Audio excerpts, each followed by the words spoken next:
चिट्ठी न कोई संदेश, जाने वो कौन सा देश, जहाँ तुम चले गए, जहाँ तुम चले गए। हम सबको आपकी बहुत याद आती है सुशांत सिंह राजपूत। ये सारे लोग आपको मिस करते हैं, दिशा साल्यान बहन। दोस्तों, जहाँ बात हो रही है चिट्ठी और पत्रों की, तो मैं शुरुआत करूंगी आज सुब्रमण्यम स्वामी के लिखे हुए चिट्ठी जो आज उन्होंने हमारे माननीय प्रधानमंत्री नरेंद्र मोदी जी को लिखा है। मोदी जी जैसे आज शाम 6 बजे को लाइव भी आए थे, उन्होंने कोरोना को लेकर एक मैसेज भी दिया जहां पूरे भारतीयों को एक उम्मीद थी कहीं ना कहीं वो सुशांत के लिए भी कुछ बोलेंगे। बट इट्स ओके, हम इंतज़ार कर रहे हैं। एक ना एक दिन, बहुत जल्द वो दिन आएगा जब मोदी जी देश को संबोधित करेंगे और उनका संदेश कहीं ना कहीं सुशांत सिंह राजपूत के लिए होगा। और हम सब उस दिन का इंतज़ार कर रहे हैं। जैसा मुझे और आप सभी को पता है कि आज शाम 6 बजे सबकी धड़कन एक बार फिर से बढ़ गई थी। तो दोस्तों, मैं बात करूंगी आपका आज सुब्रमण्यम स्वामी के लिखे हुए खत का, लिखे हुए चिट्ठी का, जो उन्होंने लिखा है आज मोदी जी को।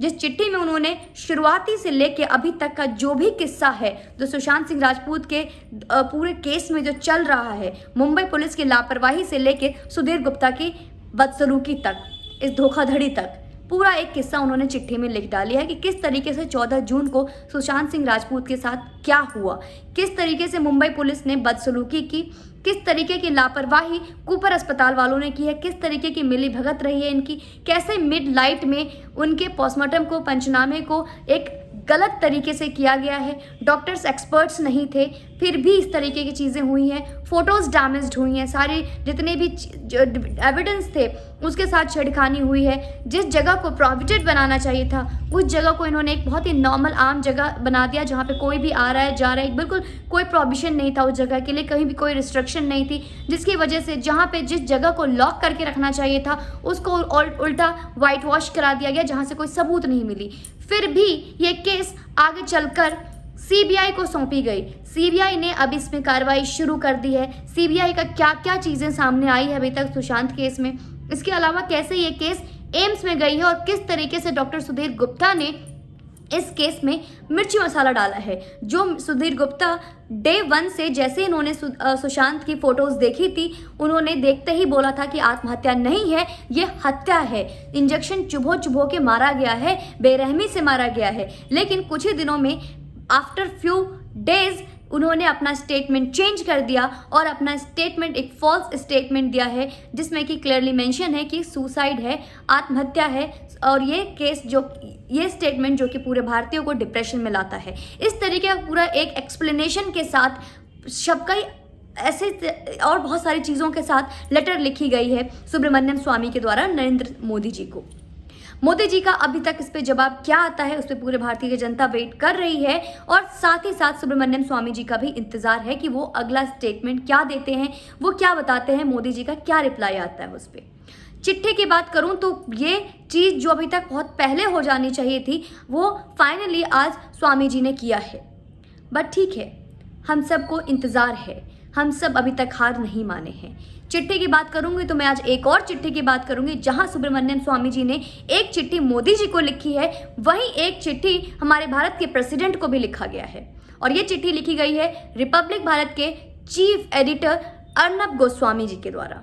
अर्नब गोस्वामी ने एक चिट्ठी लिखी है हमारे भारत के प्रेसिडेंट को, जिसमें उन्होंने उनके चैनल के साथ की गई बदसलूकी के बारे में बताया है।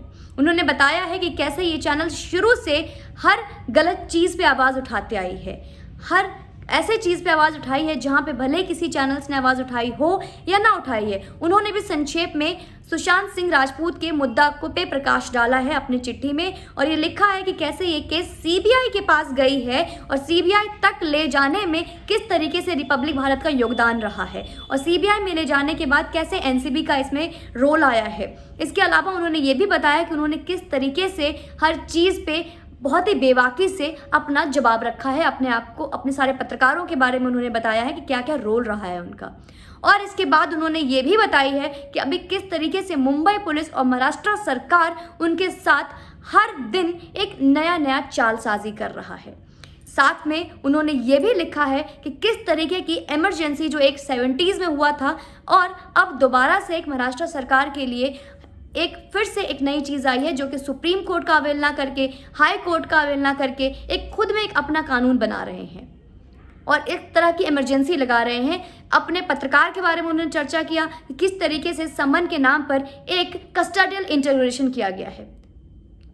हर चीज़ के बारे में A to Z एक्सप्लेन किया है और चिट्ठी में उनसे रिक्वेस्ट की है कि इस पर वो कड़ी से कड़ी कोई एक्शन ले और महाराष्ट्र सरकार जहां बहुत ही बेबाकी के साथ कहूँगी, बहुत ही एक सारी जो हदें पार कर दी गई है, कहीं कोई लीडरशिप नहीं है, मतलब कोई कानून नहीं है, कोई संविधान नहीं है, किसी संविधान कोई कानून कोई न्यायालय को सुनना नहीं है, हर चीज़ से परे जो अपने कानून में चल रहा है उसे हटाया जाए और हमें महाराष्ट्र सरकार से बचाया जाए जो खुलेआम धमकी दे रहा है। उन्होंने स्टिंग ऑपरेशन के बारे में भी बताया कि स्टिंग ऑपरेशन के दौरान ये भी चीज़ें सामने आई है कि महाराष्ट्र सरकार उद्धव ठाकरे फिर कुछ ऐसा बड़ा करने वाला है जिससे कि रिपब्लिक भारत को हानि पहुंचे, उनके पत्रकारों को हानि पहुंचे और अल्टीमेटली ये हानि भारत की जनता को भी पहुंच सकती है, क्योंकि जैसे रिपब्लिक भारत को हानि पहुंचाने का मतलब यही है कि अगेन भारत की जनता को बेवकूफ़ बनाने की कोशिश करना। तो फिर से भारत की जनता को बेवकूफ़ ना बनाया जाए, इस पे आप कड़ी से कड़ी कोई फैसला लें और महाराष्ट्र सरकार को हटाएं और कुछ टाइम के लिए राष्ट्रपति नियम लागू किया जाए। तो अब राष्ट्रपति शासन, राष्ट्रपति नियम लागू होना अब कहीं ना कहीं एक मोड़ ले चुका है, क्योंकि अब राष्ट्रपति नियम का रिक्वेस्ट, राष्ट्रपति लागू होने का जो रिक्वेस्ट है, खुद अर्नब गोस्वामी ने डायरेक्ट लेटर लिखी है हमारे प्रेसिडेंट को। तो क्या लगता है दोस्तों, इस पे आपका क्या ओपिनियन है कि इस तरीके की दो चिट्ठी, जो आज एक ही दिन में दो चिट्ठी लिखी गई है, एक मोदी जी को और एक चिट्ठी लिखी गई है हमारे प्रेसिडेंट को, तो अब क्या लगता है आपको इसमें अब क्या होने वाला है? क्या मोदी जी का रिप्लाई एक पॉजिटिव रिप्लाई होगा? क्या बहुत जल्दी हमें ऐसे एक क्रूर और ऐसे जो शासक बैठे हुए महाराष्ट्र सरकार में, क्या इनसे हमें छुटकारा मिलेगा? मैं कहूँगी ये जो जहांगीरी और ये अकबरी वाला जो शासन चल रहा है, क्या ये मोहम्मद वाला जो एक, पहले मैं आपको फिर से बताऊं, ये पहले भी ऐसा हो चुका है। एक ऐसे भी शासक आए थे जिनका नाम लेने से वो गला रेत देते थे। तो इसी तरीके का जो शासन चल रहा है महाराष्ट्र सरकार में, क्या हमें इससे छुटकारा मिलेगा? आप सभी को क्या लगता है कि इन दो इम्पॉर्टेंट लेटर्स जो एक ही दिन में लिखे गए हैं, उसका क्या रिप्लाई आएगा? ये दो चिट्ठी आज के लिए बहुत अहम है।